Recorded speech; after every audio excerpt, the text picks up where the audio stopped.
Thor tells the story of the god of thunder who is soon going to become the king of a mythical place known as Asgard. After violating a treaty with enemies of Asgard and threatening the start of a war in the process, Thor is stripped of his power and banished to Earth, where he meets some humans, including a woman, Jane Foster, who he begins to fall in love with. Meanwhile, back on Asgard, Thor's brother Loki learns details about his own past and starts plotting some villainy. One of my favorite parts about this film is the fact that at this point in the MCU, it is a different flavor than what came before. Iron Man, Incredible Hulk, Iron Man 2 each had their own over-the-top moments, but they were mostly down-to-earth films, quite literally because they always took place on Earth.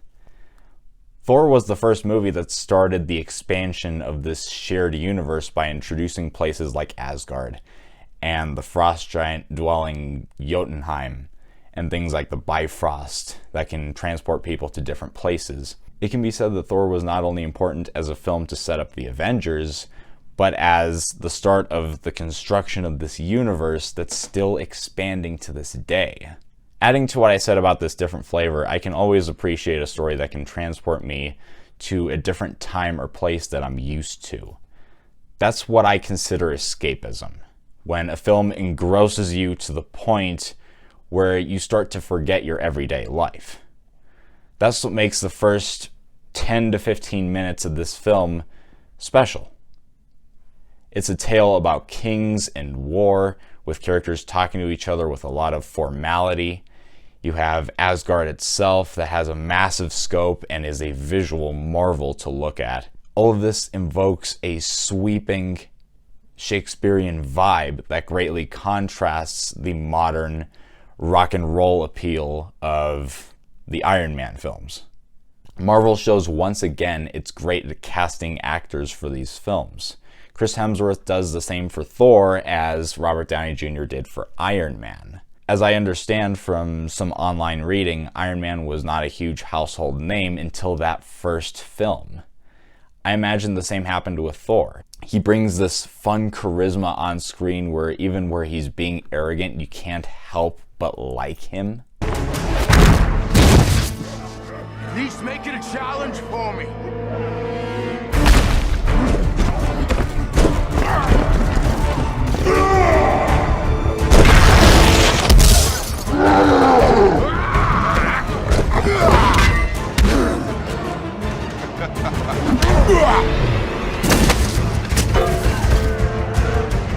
That's more like it.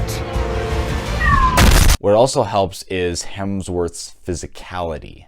Since Thor has his power taken away, he can't do a lot of what the character is known for.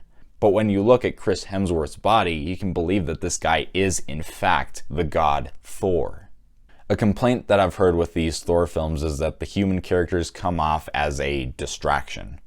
I understand why that criticism is there, but I just don't think they detract from the experience. Jane Foster, played by Natalie Portman, works with these other two people and you buy into their group dynamic. Kat Dennings as Darcy in particular gives quite a few quips and personality to give the story about gods a more human edge. Whoa, does he need CPR? Because I totally know CPR. You all right? Hammer? Hammer? Yeah, we can tell you're hammered. It's pretty obvious. You dare threaten me, Thor, with so puny a weapon? What? He was freaking me out. Chris Hemsworth and Natalie Portman have really good chemistry with each other, and similar to Tony and Pepper in the first Iron Man, you do believe that these two people would be interested in each other. It's not the same kind of magic that Robert Downey Jr. and Gwyneth Paltrow had in Iron Man, but it's still fun to watch. But you're clever. Far more clever than anyone else in this realm. Realm? You think me strange? Yeah, I do. Good strange or bad strange? I'm not quite sure yet. The fish out of water plotline with Thor arriving on Earth is very entertaining. It's something that's been done before, and it's clearly been done since this film.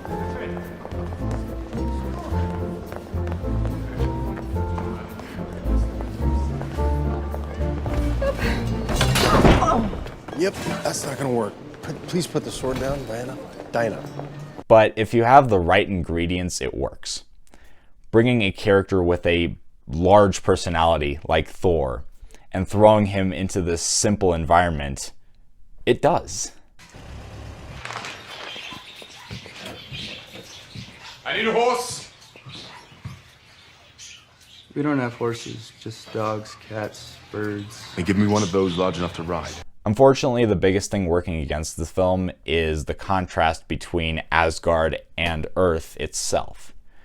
It makes sense for there to be a dramatic shift in tone between these places as you move through the film, but it doesn't make for the most consistent film.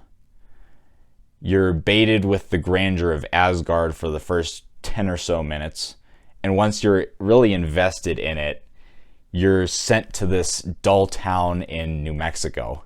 Once that happens, the plot seems a bit too simple for a film that has this epic scale to it.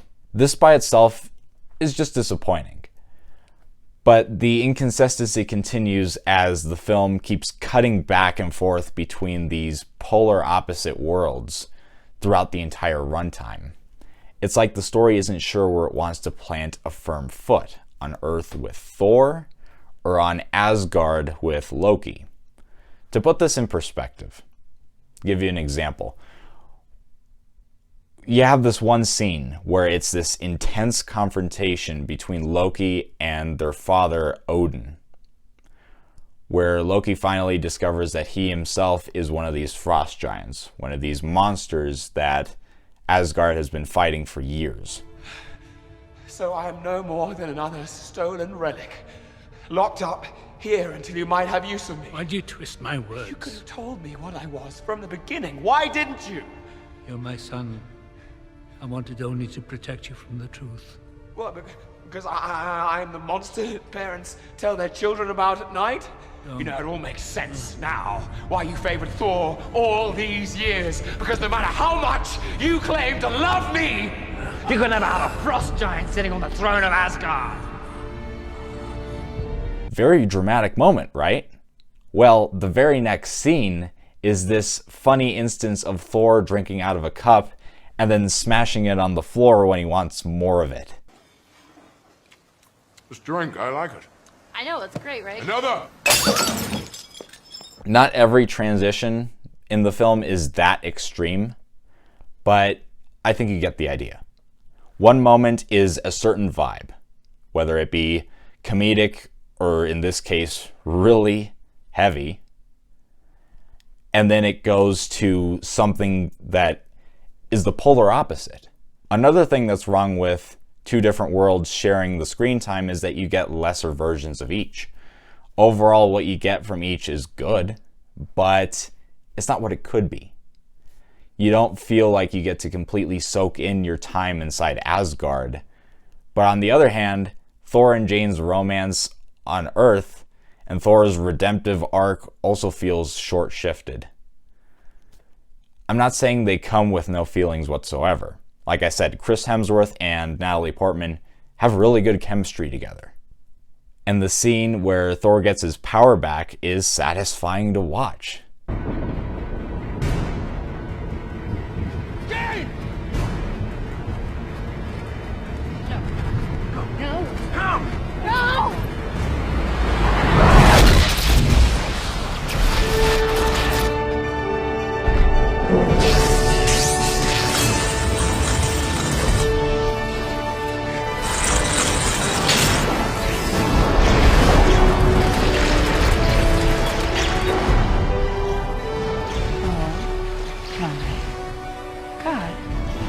But they're not allowed to marinate enough time before the climax.